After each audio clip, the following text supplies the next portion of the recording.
They say the screams could be heard throughout the entire fortress, echoing through stone corridors, bouncing off cold walls, reaching the ears of merchants in the marketplace below. But no one came to help. No one dared to intervene, because inside that chamber, suspended above a device designed by men who believed they were doing God's work, a woman was being broken. Not just her body, but her will, her truth, her very humanity. And when she finally confessed to murdering 840 children, the inquisitors smiled. They had gotten what they wanted. They had gotten compliance. What they didn't realize was that they had also gotten a lie that would eventually destroy their entire system. This is the story of the Judas cradle, a torture device so horrific that its very name evokes betrayal and suffering. It is the story of Maria de Zazoya, a Spanish midwife whose impossible confession exposed the fundamental flaw in torture as a tool of justice. It is the story of how institutions convinced of their righteousness can become architects of unspeakable cruelty.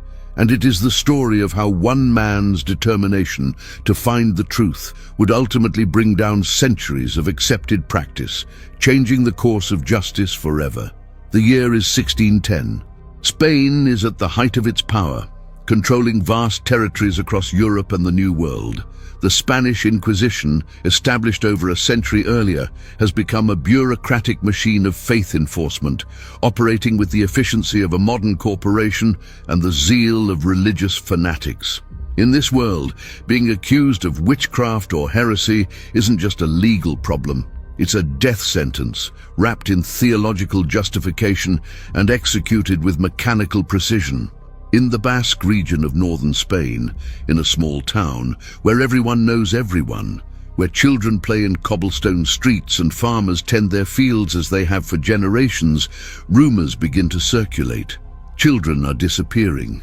Not many, not enough to cause panic, but enough to make people whisper, enough to make them look for someone to blame. And in a world where scientific understanding is limited and superstition fills the gaps, they find their scapegoat in the most unlikely person, a midwife named Maria de Zazoya. Maria was not wealthy or powerful. She was not a troublemaker or a rebel. She was a working woman, respected in her community for her skills in helping women through childbirth. She had delivered babies, comforted mothers, and been present at some of the most intimate moments of human life. She was, by all accounts, exactly the kind of person who should have been safe from persecution. But in 1610, in the shadow of the Inquisition, no one was truly safe. When the officials came for her, Maria probably didn't understand what was happening. Perhaps she thought there had been a mistake. Perhaps she believed that once she explained herself, once she told them she had done nothing wrong, they would let her go. She couldn't have known that the truth didn't matter. She couldn't have known that the moment she was taken into custody, her fate was already sealed, because the Inquisition didn't just want suspects, they wanted confessions, and they had perfected the art of obtaining them. The charges against Maria were specific and damning. She was accused of being a witch, of making pacts with demons, of attending Sabbaths where she and other witches would dance with the devil himself. But most horrifically, she was accused of murdering children. Not just one or two, but hundreds of them. The number grew with each retelling. First 50, then 200, eventually reaching 840. 840 children murdered by a single midwife in a town with a population that couldn't have supported such a number of births in several lifetimes. But numbers and logic don't matter when fear takes hold. The Inquisitors had their suspect, and they had their device. All they needed was the confession. And so, Maria de Zazoya was brought to the torture chamber, where the Judas cradle waited. What happened next would not only destroy her life, but would also plant the seeds for the eventual dismantling of torture as a legal instrument across Europe. This is not just a story about pain.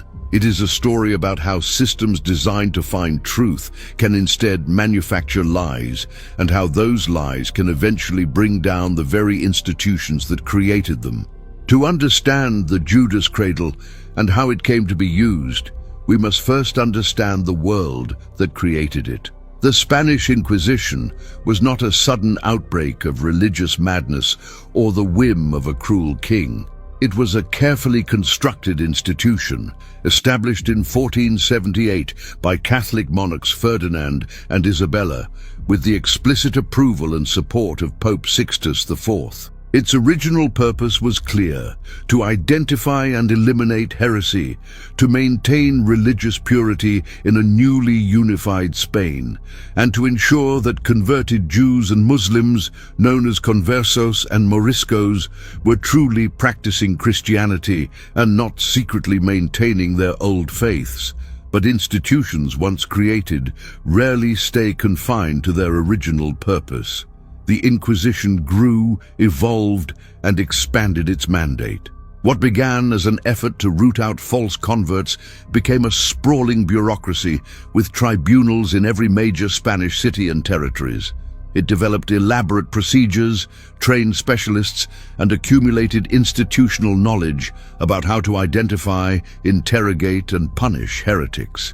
It became, in essence, a parallel justice system operating alongside secular courts, but answering only to the Church and ultimately to the Pope himself. The Inquisition's power was not just spiritual, but also financial. When someone was convicted of heresy, their property could be confiscated.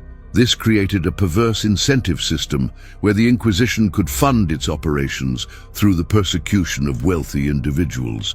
Denunciations could be made anonymously, and the accused were not always told who had accused them or even specifically what they were accused of doing. The process was designed to be disorienting, isolating, and psychologically devastating, even before any physical torture began. By the early 1600s, when Maria de Zazoya was arrested, the Inquisition had been operating for over a century. It had developed what modern scholars would recognize as a sophisticated bureaucratic structure.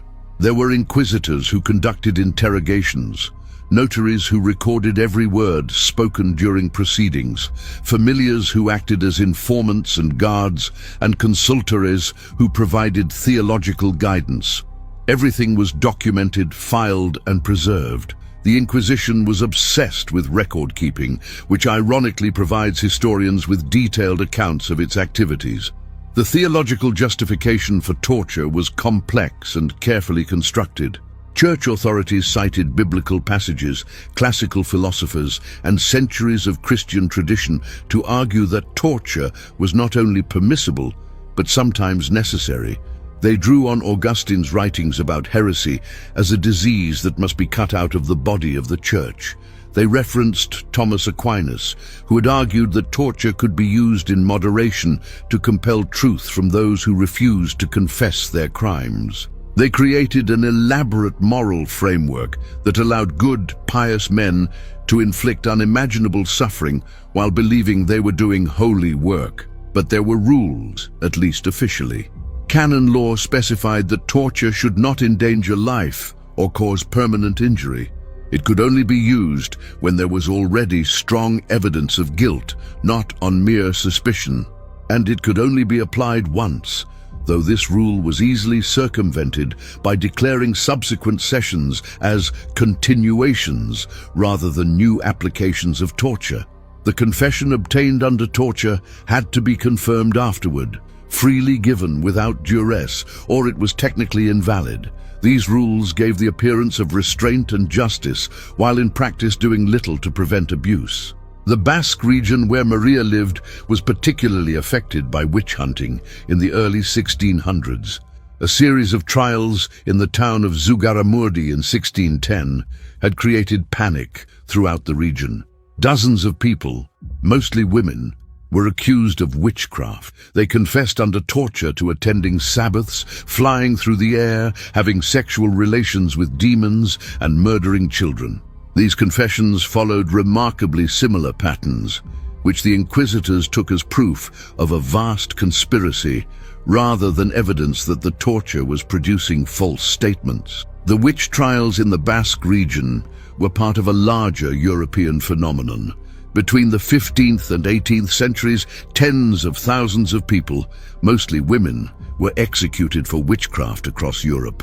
The accusations followed predictable patterns. The accused could fly, they attended secret meetings, they made pacts with the devil, they caused illness and crop failures, and they harmed children. The confessions, extracted through torture, reinforced these beliefs, creating a self-fulfilling prophecy where the torture produced exactly the confessions the torturers expected to hear. The Judas cradle, known in Spanish as the Cuna de Judas, was a masterpiece of calculated cruelty. It was not designed to kill quickly or to extract information through shock and immediate pain. Instead, it was engineered to maximize suffering over extended periods while keeping the victim alive and conscious for as long as possible. The device itself was deceptively simple in construction, which made it all the more horrifying in application. It consisted of a pyramidal seat, typically made of wood but sometimes metal, with a sharp point at the apex. The victim would be suspended above this point by ropes attached to a pulley system mounted on the ceiling or a wooden frame.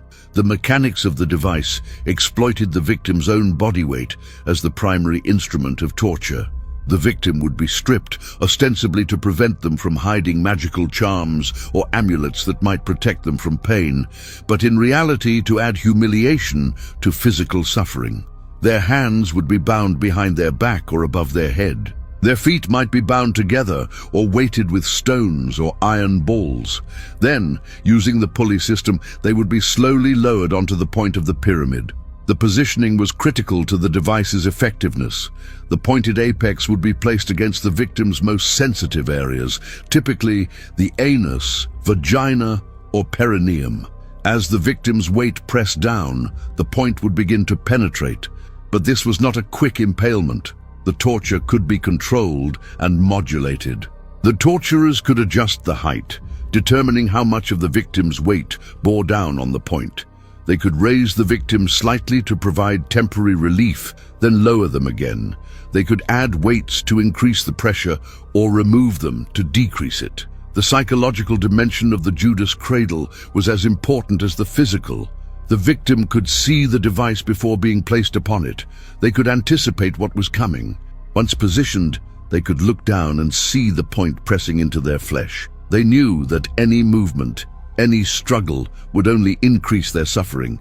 Trying to lift oneself up required strength that would quickly fail, and the inevitable collapse back onto the point brought fresh agony.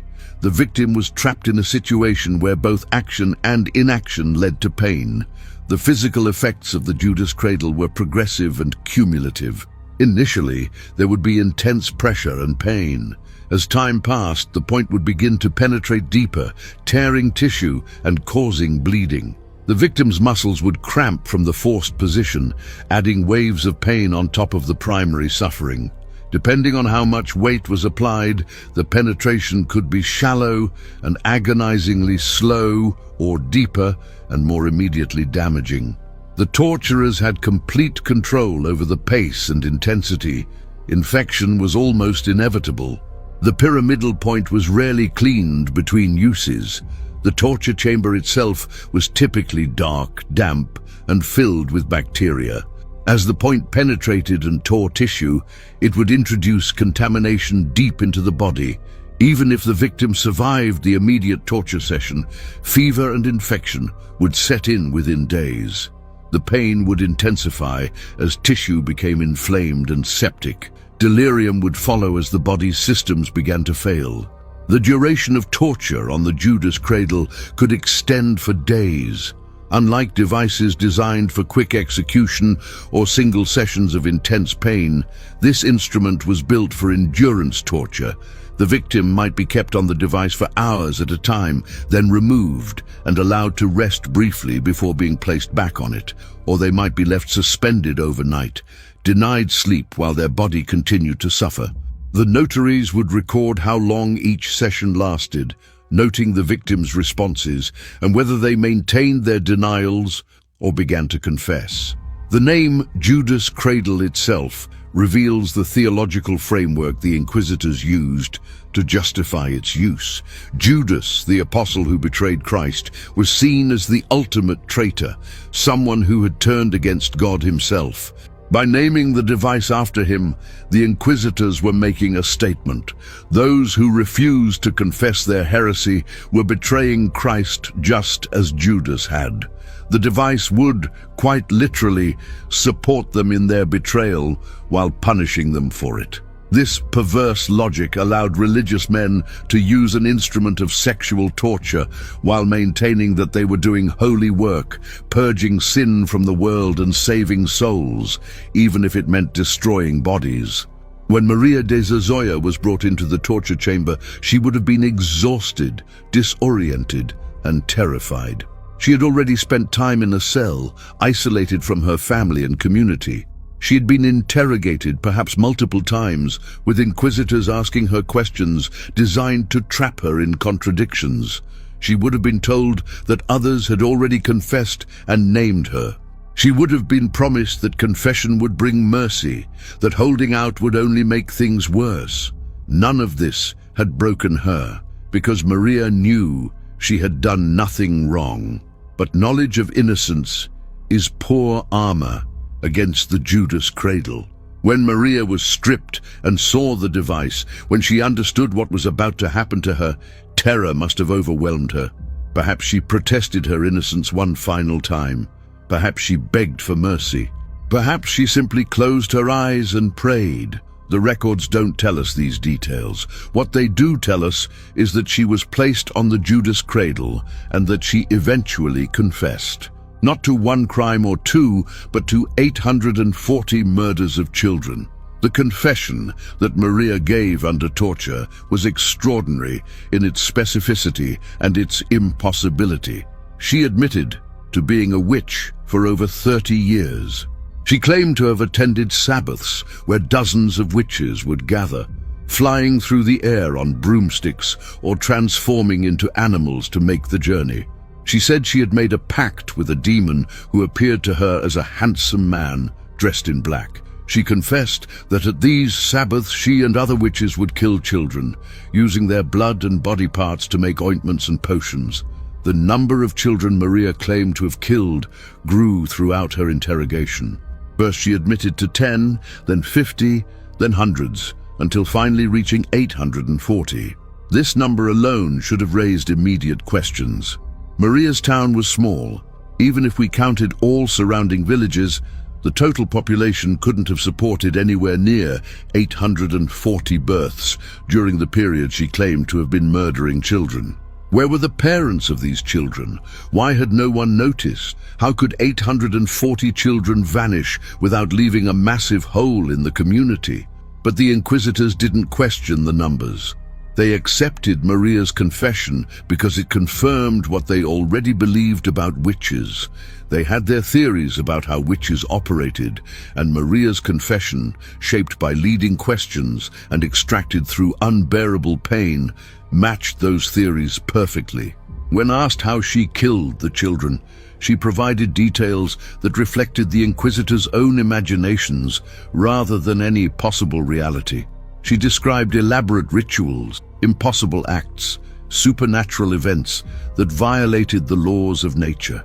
The torture sessions would have been punctuated by moments of relief when Maria was removed from the Judas cradle. During these intervals, a notary would carefully record her confession. She would be asked to repeat what she had said, to elaborate on details, to name accomplices. Every word was written down in formal legal language, transforming the pain-induced babbling of a tortured woman into what appeared to be legal testimony. This documentation would later be crucial in exposing the flaws of torture, but at the time, it served only to give the proceedings a veneer of legitimacy. Maria's physical condition would have deteriorated rapidly. The damage from the Judas cradle was not something anyone could endure without permanent harm. Infection would have set in quickly. She would have developed fever, chills, and delirium. The pain would have been constant and overwhelming. Yet even in this state, she was expected to ratify her confession, to repeat it voluntarily outside the torture chamber, to confirm that every word was true and freely given. And she did, because what choice did she have? The alternative was to be tortured again.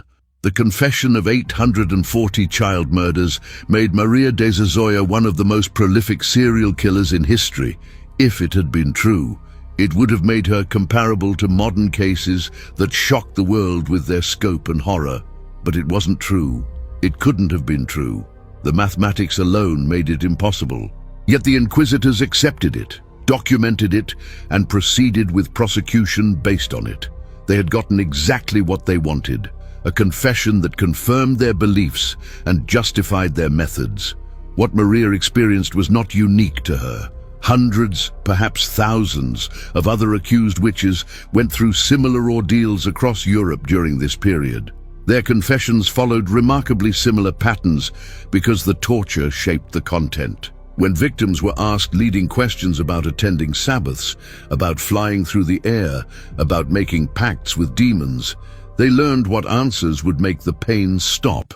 The torture became a template for confession, producing testimony that looked like corroboration, but was actually just the reproduction of the torturer's own beliefs. In 1610, the same year Maria de Zazoya was tortured, the Supreme Council of the Spanish Inquisition sent an inquisitor named Alonso de Salazar Frias to investigate the witch trials in the Basque region. This decision would prove to be one of the most important in the history of torture and justice. Salazar Frias was not a radical reformer or a secret skeptic. He was a committed member of the Inquisition, trained in theology and law, a man who had spent his career serving the institution. But he was also methodical, intelligent, and most importantly, committed to finding the truth rather than simply confirming existing beliefs. What Salazar Frias found shocked him. He began by reviewing the records of witch trials, reading through the confessions that had been extracted through torture. He noticed patterns that troubled him. The confessions were too similar. They contained the same details, used the same language, and described the same impossible events. They referenced each other in ways that suggested coaching rather than independent testimony. When he read Maria de Zazoya's confession of 840 child murders, he didn't just accept it. He began to investigate. Salazar Frias did something revolutionary for his time. He applied mathematical and logical analysis to the confessions. He looked at the population records of Maria's town and the surrounding region. He calculated how many children would need to have been born for 840 to be murdered over a 30-year period. He investigated the claims of specific disappearances, talking to parents and community members. What he found was that most of the supposedly murdered children were alive and well. Those who had died had succumbed to disease, accidents, or other natural causes that had been documented at the time. He began interviewing the accused witches who had survived their torture and imprisonment. He spoke to them gently, without threats or coercion, and asked them to explain their confessions. Many recanted immediately. They told him that they had confessed to things they hadn't done simply to make the torture stop. They described the Judas cradle and other torture devices in detail.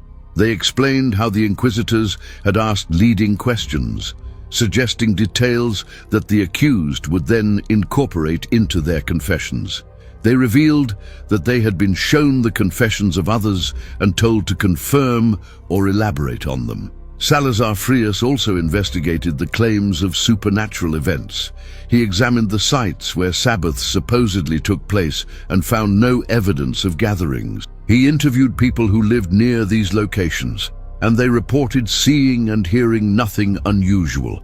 He investigated claims of flying witches by checking travel records and witness accounts, finding that the accused were seen in their homes during the times they supposedly flew to Sabbaths. He approached the supernatural claims not with automatic credulity, but with investigative rigor. His investigation extended to the methods of torture themselves. Salazar Frias documented how the Judas cradle was used, how long torture sessions lasted, and what kind of confessions were obtained at different stages of torture.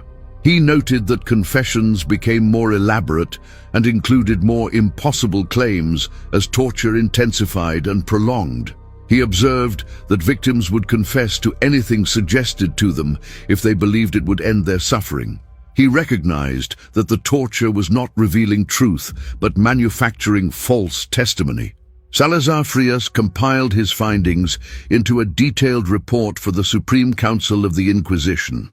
This document, written in 1612, ran to thousands of words and included specific case studies, statistical analyses, and logical arguments against the use of torture in witch trials. He concluded that most, possibly all, of the witch confessions obtained through torture were false. He argued that the Inquisition's methods were producing exactly what the inquisitors expected to hear, rather than revealing actual crimes. He recommended that the use of torture in witchcraft cases be severely restricted or eliminated entirely. The report was explosive. It challenged not just individual cases but the entire foundation of how the Inquisition operated. It suggested that a core method of the institution, torture, was fundamentally unreliable. It implied that countless people had been executed based on false confessions. It required the Inquisition to admit that it had been wrong, systematically and repeatedly, about one of its primary concerns. This was not an easy thing for any institution to accept, especially one as powerful and established as the Spanish Inquisition. The Spanish Inquisition's use of torture was not random or chaotic. It was systematized, bureaucratized, and rationalized in ways that made it more rather than less horrifying. There were official manuals that described approved torture methods, specified how long they could be applied, and outlined the procedures for documenting confessions. There were training programs for inquisitors, teaching them how to conduct interrogations and when to escalate to torture.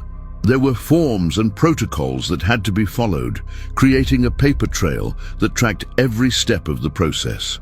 This bureaucratization had several effects. First, it diffused responsibility. No single person was torturing Maria de Zazoya. The system was. The inquisitor who ordered the torture was following procedures. The guards who stripped and bound her were following orders. The notary who recorded her screams and confessions was simply doing his job. The physician who monitored her to ensure she didn't die too quickly was providing medical care within the scope of his duties. Everyone was just following the rules, which meant no one had to feel personally responsible for the horror they were inflicting. Second, the bureaucratic nature of the torture created a false sense of legitimacy and reliability.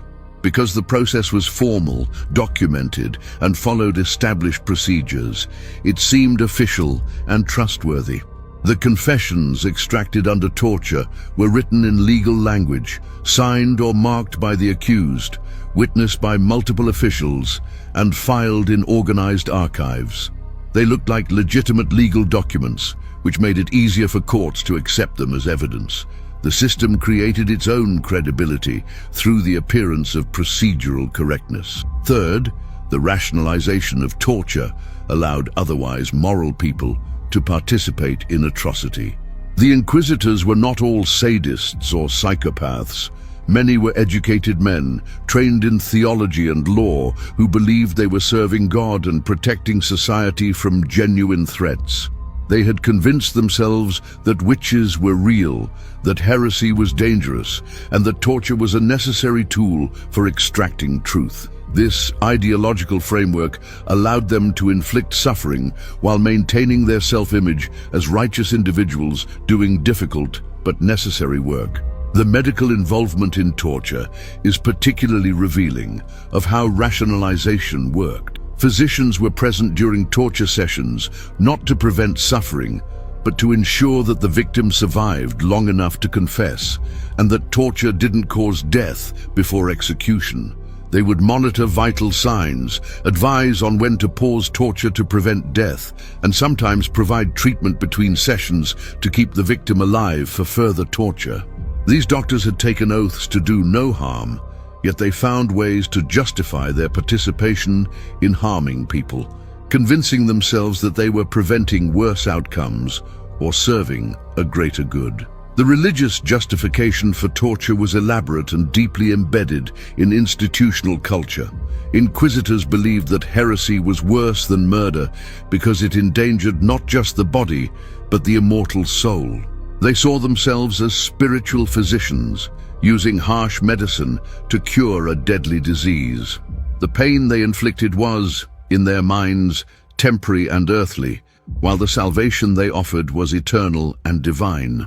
This framework allowed them to torture with clear consciences, believing they were actually helping their victims by forcing them to confess, and thus allowing them to repent before execution.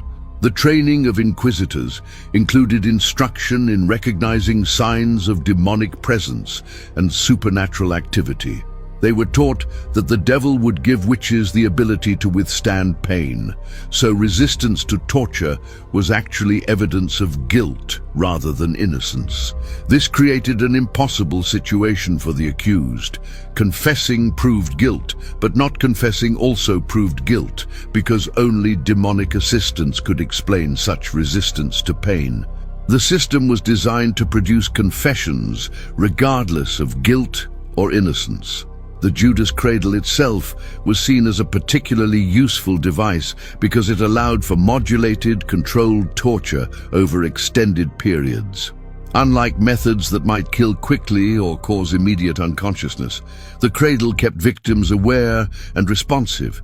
The gradual nature of the suffering meant that victims could be given opportunities to confess at various points, with the implicit message that confession would end the pain. This made it seem as if the victim had choices and agency, when in reality they were being systematically broken. The entire system was self-reinforcing. The confessions obtained through torture were seen as proof that the torture worked. When Maria confessed to impossible murders, the inquisitors didn't see this as evidence that torture produces false confessions. They saw it as proof of how deeply evil and dangerous witches were. Each confession justified the use of torture, which produced more confessions, which further justified the system. Breaking out of this cycle required someone to step outside the system's logic and examine it critically, which is exactly what Salazar Frias did.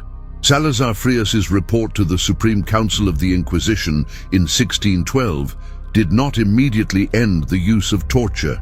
Institutions resist change, especially when that change requires them to admit fundamental errors. However, the report did initiate a conversation within the Inquisition about the reliability of torture-induced confessions. Some inquisitors were persuaded by Salazar Frias's logic and evidence. Others defended existing practices, arguing that centuries of tradition and theological authority couldn't be wrong. The Supreme Council's response was cautious but significant. They didn't abolish torture, but they did issue new guidelines restricting its use in witchcraft cases. They required stronger evidence before torture could be applied. They specified that confessions obtained under torture had to be independently corroborated before being accepted. They emphasized that torture should be a last resort rather than a standard procedure. These changes didn't end torture, but they represented official acknowledgement that the system had problems. The impact of Salazar Frias's work extended beyond Spain. His report circulated among legal scholars and church officials across Europe. It was translated, discussed, and debated in universities and legal courts. Other jurisdictions began conducting their own reviews of witch trials and torture-induced confessions. In some places, this led to restrictions on torture. In others, it led to increased skepticism about witchcraft accusations. The seeds of reform had been planted, even if they would take decades to fully sprout. But institutional change is slow, and the Judas cradle continued to be used for many years after Salazar Frias's report. Inquisitors who believed in its effectiveness continued to employ it. Regions that hadn't received or hadn't accepted the new guidelines maintained old practices. The device spread beyond Spain to other European countries where torture was legal and accepted. The knowledge of how to construct and use the Judas cradle traveled from one jurisdiction to another, carried by officials who saw it as an effective tool. Throughout the 17th century, torture remained a standard part of the judicial process across much of Europe, though its use became increasingly controversial. Philosophers and legal scholars began publishing treatises questioning the reliability of torture. They pointed out logical flaws, similar to those identified by Salazar Frias, that torture produces compliance rather than truth, that innocent people will confess to anything to stop the pain, and that the guilty with high pain tolerance might resist, while the innocent with low tolerance might break immediately. The Enlightenment brought new ideas about human rights, the value of evidence, and the nature of justice. Thinkers like Cesare Beccaria in Italy and Voltaire in France wrote powerful arguments against torture, not just on practical grounds of reliability, but on moral grounds of human dignity. Beccaria's On Crimes and Punishments, published in 1764, argued that torture violated the social contract and that no legitimate state should use methods that reduced humans to the level of beasts. These ideas gained traction among educated elites and some political leaders. However, abolishing torture required more than philosophical arguments. It required political will, legal reform, and cultural change. In some countries, torture was abolished by royal decree.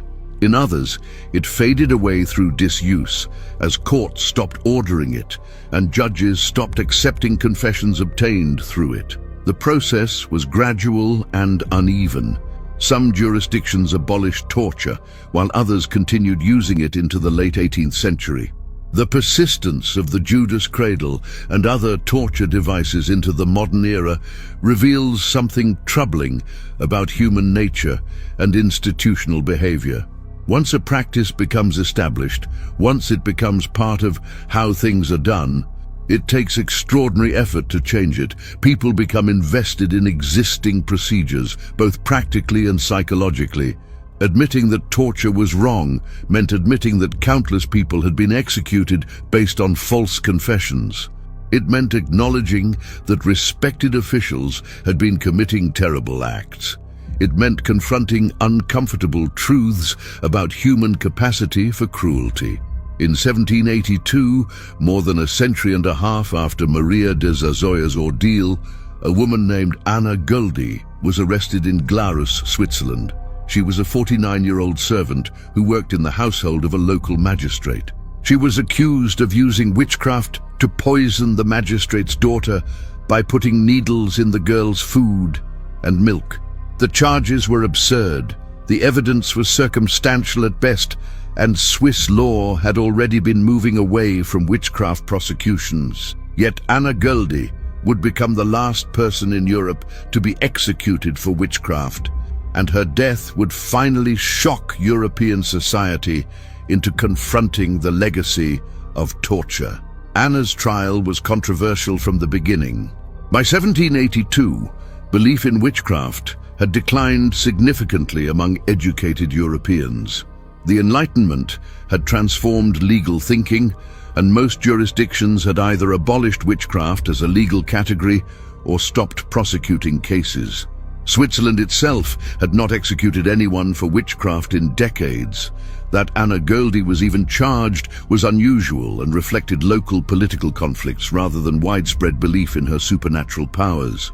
The magistrate who employed Anna, Johann Jakob Tschudi, accused her after his daughter fell ill and supposedly vomited up pins and needles. Medical examination could not confirm how these objects got into the child's body, but witchcraft provided a convenient explanation. What complicated the case was that Anna and Tschudi had been involved in a sexual relationship, and Anna may have become pregnant. Some historians believe the witchcraft charges were manufactured to eliminate a servant who had become an embarrassment and potential scandal for a powerful man. Despite the weakness of the evidence, Anna was subjected to torture to obtain a confession. The specific device used was likely a variant of the Judas cradle or a similar apparatus designed to inflict prolonged suffering.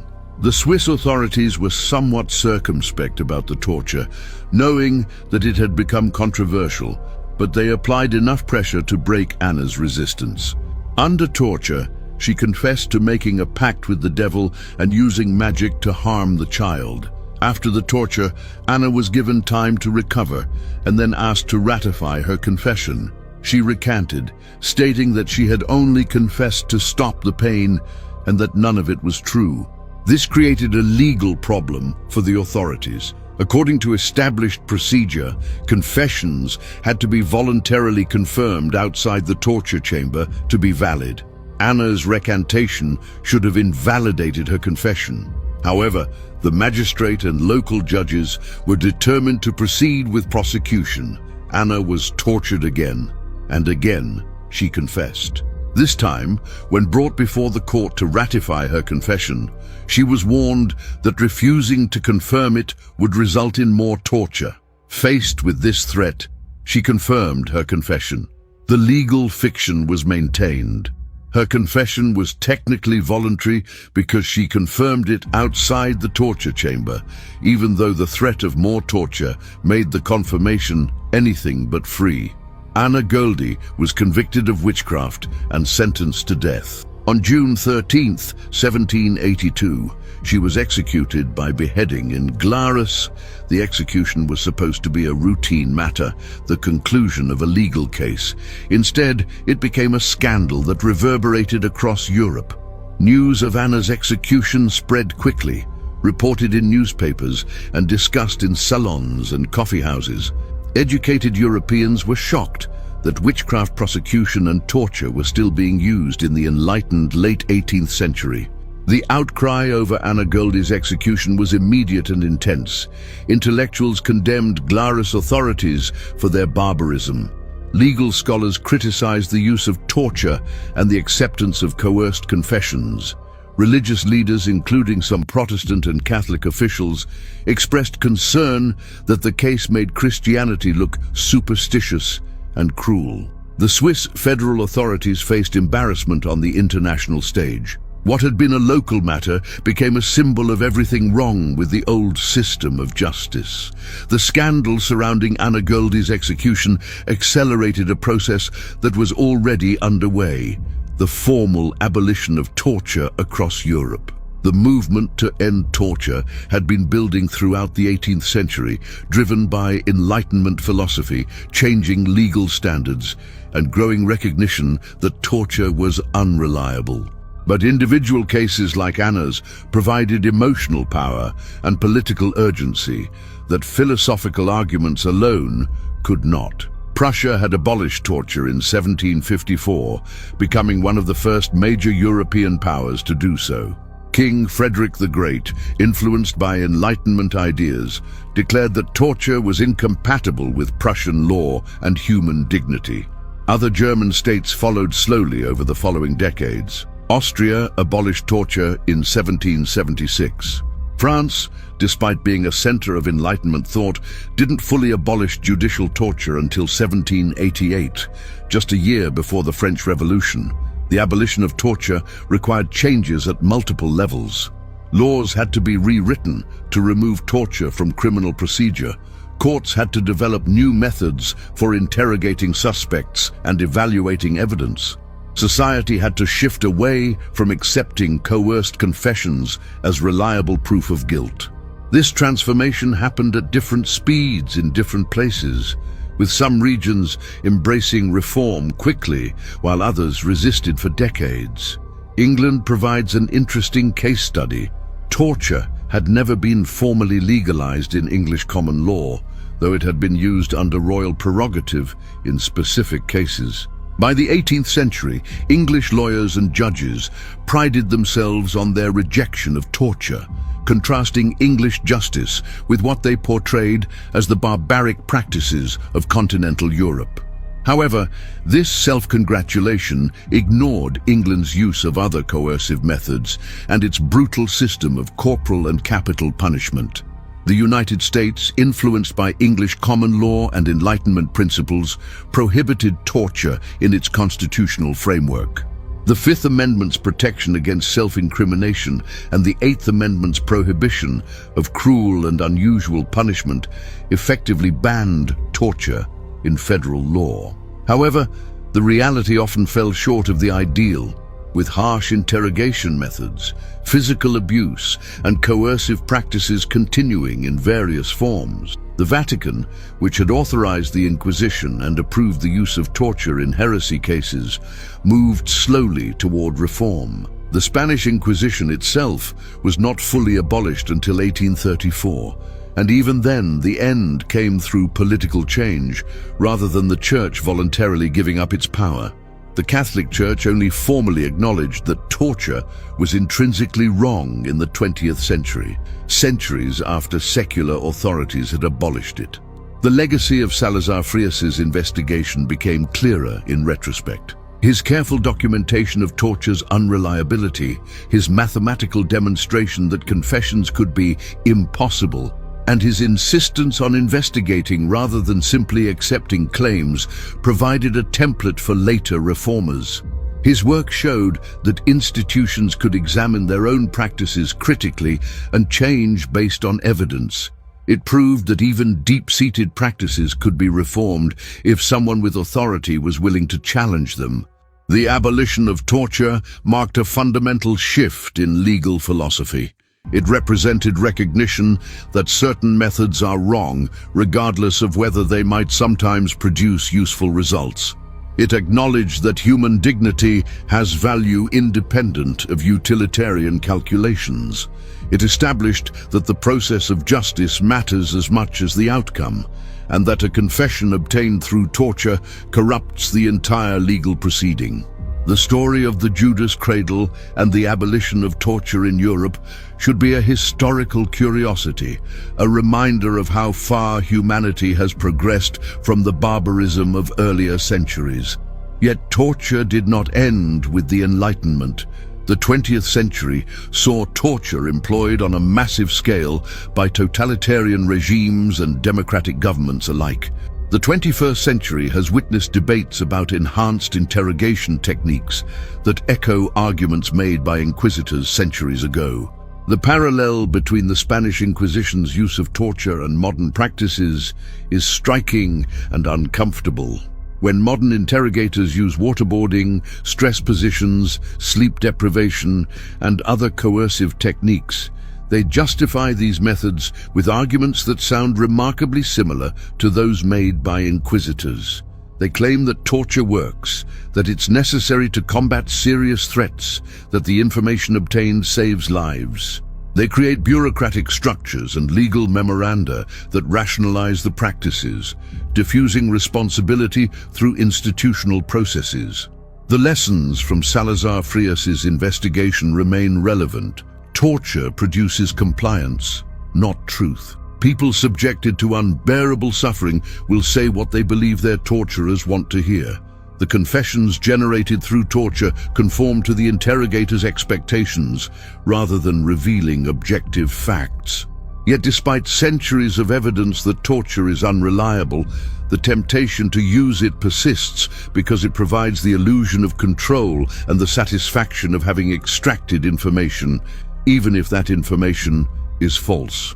The bureaucratization of torture in modern contexts mirrors the Inquisition's approach.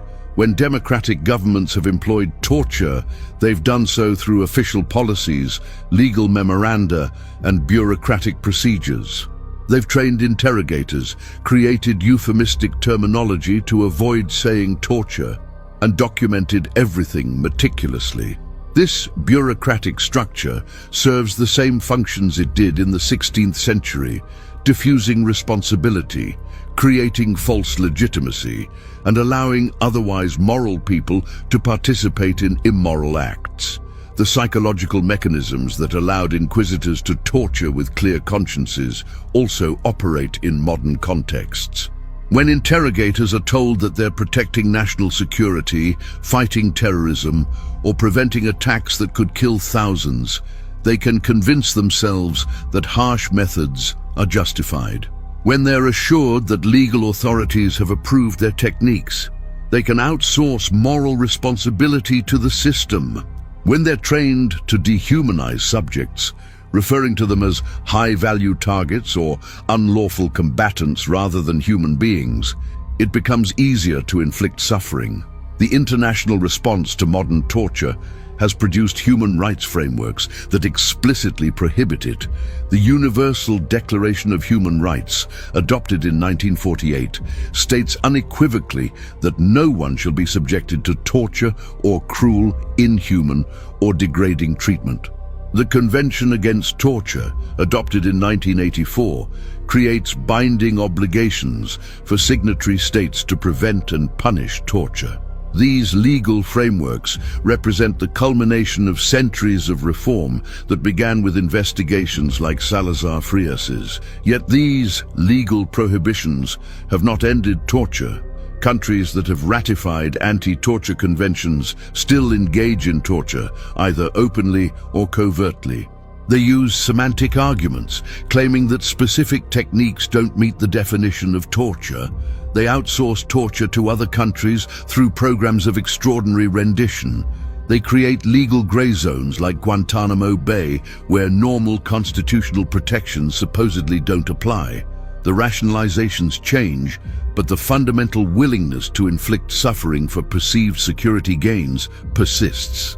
The Maria de Zazoya case provides a lens for understanding modern instances of false confessions obtained through coercion. In the United States and other countries with developed legal systems, false confessions obtained through psychological pressure have led to wrongful convictions. While physical torture may be officially prohibited, psychological techniques can be nearly as coercive. Suspects subjected to hours of interrogation, deprived of sleep, isolated from support, and confronted with false evidence, sometimes confess to crimes they didn't commit simply to end the pressure. Perhaps the most disturbing lesson from the history of the Judas cradle is how ordinary people become participants in atrocity. The inquisitors who tortured Maria de Zazoya were not uniquely evil individuals. They were educated, religious men who believed in God, loved their families, and saw themselves as serving a righteous cause. They attended church, said prayers, and presumably examined their consciences. Yet they were able to inflict terrible suffering on other human beings without apparent moral conflict. This phenomenon is not unique to the Inquisition. 20th century research on obedience to authority, particularly the famous Milgram experiments, demonstrated that ordinary people will administer what they believe are painful electric shocks to strangers when instructed to do so by an authority figure. The experiments showed that situation and social context matter more than individual personality in determining whether people will harm others. When responsibility can be diffused through a chain of command, when actions can be justified by reference to higher purposes, when the victim is dehumanized or distanced, ordinary people become capable of extraordinary cruelty. The bureaucratic nature of institutionalized torture is particularly effective at enabling this transformation. When torture is systematized, no single person bears full responsibility. The official who signs the order hasn't personally touched the victim. The guard who binds the victim is just following instructions. The interrogator who asks the questions isn't the one who designed the device. The notary who records the confession is merely documenting what happens. Everyone can point to someone else and say they were just doing their small part in a larger process. The rationalization of torture through ideology and theology provides another layer of psychological protection. When torturers can convince themselves that they're fighting evil, protecting the innocent, or serving God, they can maintain their self-image as good people while doing terrible things. The narrative they tell themselves transforms torture from cruelty into necessity, from sin into duty. This psychological mechanism allowed inquisitors to sleep at night after spending their days extracting false confessions through agony. The gradual nature of moral compromise plays a role as well. No one starts their career planning to torture innocent people. They begin by accepting small compromises, attending an interrogation, writing a report, guarding a door. Each step seems minor and justifiable in context. Before they realize it, they've become complicit in a system of torture. Backing out becomes difficult because it would require admitting to themselves and others that they've been participating in something wrong. The social environment within institutions reinforces participation in unethical practices. When everyone around you is doing something, when your colleagues and superiors accept it as normal, when questioning the practice would mark you as disloyal or weak, the pressure to conform is intense. Whistleblowers and internal critics face professional and personal costs. It's easier to go along, to tell yourself that others must know better, to assume that if something were truly wrong, someone higher up would have stopped it. The dehumanization of victims is crucial to enabling torture. When Maria de Zazoya was accused of murdering 840 children and making pacts with demons, she stopped being seen as a person and became instead a monster who deserved whatever happened to her. This psychological distancing allowed her torturers to inflict suffering without empathy. They weren't hurting a woman who was someone's daughter, mother, or friend. They were punishing a witch who had committed unspeakable evils. Modern psychological research on moral disengagement describes mechanisms that people use to justify harmful behavior.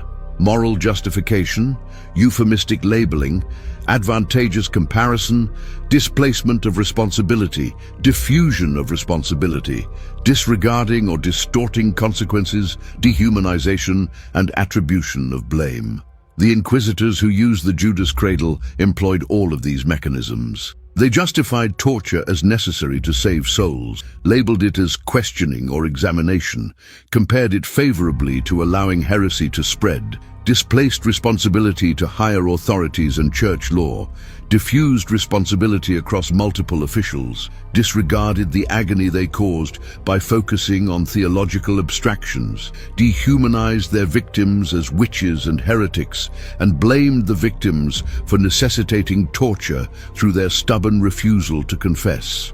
The story of Maria de Zazoya and the Judas cradle is not just a historical curiosity or a tale of past barbarism safely confined to less enlightened times. It is a warning and a reminder about human capacity for cruelty, institutional dynamics that enable atrocity, and the constant vigilance required to protect human rights. The same psychological and social mechanisms that allowed 16th century inquisitors to torture with clear consciences still operate today in different contexts. The fundamental lesson from this history is that torture does not work as advertised. It does not reliably produce truth. It manufactures compliance, generating confessions that reflect the expectations and beliefs of interrogators rather than revealing facts. Maria's confession to 840 murders that never happened demonstrates this definitively. Yet despite centuries of evidence, the allure of torture persists because it provides the illusion of control and the satisfaction of extracting information, even when that information is worthless. The institutional dynamics surrounding torture reveal how ordinary people become complicit in extraordinary evil. Bureaucratic structures diffuse responsibility, ideological frameworks provide rationalization, social pressure enforces conformity. Gradual moral compromise prevents individuals from recognizing or acknowledging what they've become part of. Understanding these mechanisms doesn't excuse individual participation, but it does help explain how institutions can systematically engage in practices that most of their members would reject as individuals. The role of Alonso de Salazar Frias demonstrates that change is possible even within resistant institutions. By systematically documenting the unreliability of torture and presenting evidence that contradicted accepted beliefs, he initiated a reform process that eventually transformed European legal systems. His investigation shows the power of careful empirical analysis to challenge institutional orthodoxy and the importance of individuals willing to question established practices even at professional risk. The persistence of torture into the modern era, despite centuries of legal prohibition and moral condemnation, reveals how difficult it is to eliminate practices once they become established. The same arguments used to justify torture in 1610 reappear in debates about enhanced interrogation in 2001. The urgency of the threat, the necessity of the methods, the unreliability of alternative approaches, the greater good served by harsh measures. Breaking the cycle requires not just legal prohibitions, but cultural transformation that makes torture unthinkable rather than merely illegal. The victims of torture, people like Maria de Zazoya and Anna Goldi, deserve to be remembered not as statistics or case studies, but as individual human beings who suffered terribly and whose pain contributed, however unwillingly, to eventual reform. Their stories are not inspiring tales of martyrdom, but tragic accounts of injustice. Honoring their memory requires acknowledging the full horror of what was done to them, while recognizing how their suffering contributed to building legal protections that benefit humanity. The evolution from the Judas cradle to the Universal Declaration of Human Rights represents genuine moral progress, even if incomplete and contested. Humanity has learned, painfully and slowly, that certain practices are wrong regardless of circumstances. We've established legal frameworks that protect individuals from state power. We've created international systems to monitor and address violations. These achievements are real and valuable, even though they remain imperfectly implemented and constantly threatened. The challenge for contemporary society is to maintain these hard-won protections in the face of new threats and recurring temptations to compromise principles for perceived security gains. Every generation faces circumstances that seem exceptional, threats that appear existential, enemies who seem so dangerous that normal rules might not apply. The lesson from history is that these arguments are wrong. The exceptional circumstances never truly justify torture. The temporary measures tend to become permanent, and the compromises made in fear corrode the values they were meant to protect. The Judas cradle stands as a monument to human cruelty, but also as a testament to human capacity for moral progress. We invented instruments of torture, refined them, rationalized their use, and made them part of routine institutional practice. But we also investigated their effectiveness, recognized their injustice, reformed our legal systems to prohibit them, and established international frameworks to prevent their return. The same species capable of engineering the Judas cradle was also capable of abolishing it and building a world where its use is condemned universally. The distance between 16th century Spain and the 21st century is not as great as we might wish. The inquisitors were not monsters, but humans like us, capable of rationalization and moral compromise. The institutions they served were not uniquely evil, but examples of how any institution can become corrupt when not subject to oversight and accountability. The victims they tortured were not different from us in any meaningful way. They were simply unfortunate enough to live in times and places where legal protections did not exist or were not enforced. Understanding this history requires facing uncomfortable truths about human nature and social dynamics. It requires acknowledging that good intentions do not prevent atrocity, that following orders does not absolve moral responsibility, that institutional authority does not confer legitimacy, and that the ends do not justify the means. It requires recognizing that torture corrupts not just individuals, but entire societies, undermining the rule of law, eroding moral foundations, and betraying the values that make civilization worth defending. The story of the Judas cradle ultimately is not about the past, but about the present and future. It asks us to remain vigilant against the creep of practices that violate human dignity. It challenges us to question institutional practices rather than accepting them, simply because they are established. It reminds us that moral progress is neither automatic nor irreversible, that rights can be lost as easily as they were won, and that each generation must recommit itself to the principles of justice and human dignity.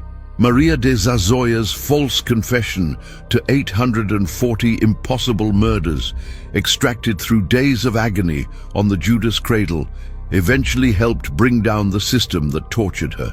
Alonso de Salazar. Frias's careful investigation demonstrated that torture was unreliable and unjust. Ana Goldi's execution shocked Europe into confronting the persistence of barbaric practices. Their stories are not inspiring, but instructive. They teach us that torture does not reveal truth, but manufactures lies, that institutions can systematically engage in evil while believing they do good, and that challenging injustice requires courage, persistence, and commitment to evidence over ideology. The legacy of the Judas cradle lives on not in museums where the device is displayed, but in the legal principles established through reaction against it. The prohibition on torture, the right against self-incrimination, the requirement for due process, the recognition of human dignity as inviolable. These are the inheritance of those who suffered and those who fought against their suffering. Preserving this legacy requires more than remembering history. It requires actively defending these principles against erosion, speaking out against violations, and refusing to compromise on human rights, even when circumstances seem to justify it. The most painful execution ever invented was not just a physical device, but a system of thought that allowed human beings to inflict calculated suffering on other human beings while believing they were doing righteous work. That system of thought, that capacity for rationalized cruelty, that willingness to compromise principles for perceived necessity, these are the real dangers that the Judas cradle represents. They did not end with the abolition of torture. They persist in different forms, waiting for circumstances that allow them to flourish again. The story of the Judas cradle is a story about choices. The choice to torture or to refuse, to follow orders or to resist, to accept institutional practices or to question them, to prioritize security over human rights or to maintain principles even under pressure. These choices face every generation. The specific circumstances change, but the fundamental questions remain the same. Will we defend human dignity or compromise it? Will we resist institutional evil or become complicit in it? Will we learn from history or repeat it? The answer to these questions determines what kind of world we build. The Judas cradle reminds us that the greatest horrors in history were not born from monsters, but from ordinary people convinced they were doing good. It warns us that institutions can become engines of cruelty when not subject to scrutiny and accountability. It teaches us that torture corrupts justice rather than serving it, and it demonstrates that change is possible, that even deeply entrenched practices can be reformed, that moral progress is achievable through determination and commitment to principle. Maria de Zazoya, Ana Goldi, and countless other victims whose names have been lost to history suffered terribly. Their pain was real and enormous. They were broken by torture, forced to confess to impossible crimes, and destroyed by systems that claimed to serve justice, but actually served power. We cannot undo their suffering or restore what was taken from them, but we can honor their memory by maintaining the legal protections that their suffering helped establish. by refusing to compromise on human rights, and by remaining vigilant against the return of practices we thought we had abolished. The Judas cradle is gone, consigned to museums and history books, but the impulses that created it, the systems of thought that justified it, and the institutional dynamics that sustained it remain part of human society. They will return in different forms if we allow them to. Preventing their return requires understanding how they worked, recognizing early warning signs, and maintaining absolute commitment to the principle that human dignity is inviolable and that certain practices are wrong regardless of circumstances. This is the lesson of the Judas cradle. This is the legacy we must preserve. This is the commitment each generation must make anew.